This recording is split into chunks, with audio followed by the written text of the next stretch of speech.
Salam dostlar. Belə deyim, ilk dəfədir ki, dim, count və average funksiyalarını imtahana salacaqdır. Gəlin bir suala baxaq Excel'də. Elektron cədvəl fraqmenti verilmişdi. D2, D3 və D4 xanalarındakı düstur hesablandıqdan sonra D4 xanasındakı hansı qiymət alınır? Bu olmalıdır. Alınır. Aha, gəldik. İndi baxaq. Bizdə nədir? D2. Gəlin birinci bunu hesablayaq.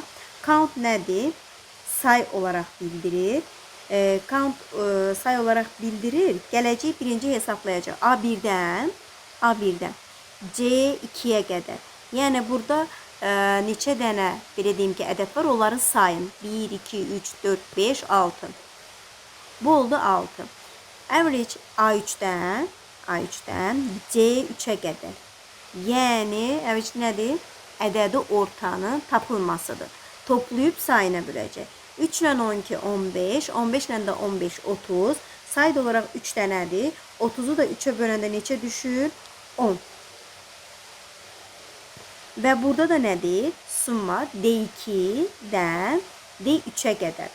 Yəni 6 ilə 10'u cəmləyir. Olaraq nəticə olaraq nə olacaq? 16. Doğru cavabımız burada qeyd eləməmişəm. Gəlin Y variantını artıraq. Olsun 16 doğru cevabımız Y variantı.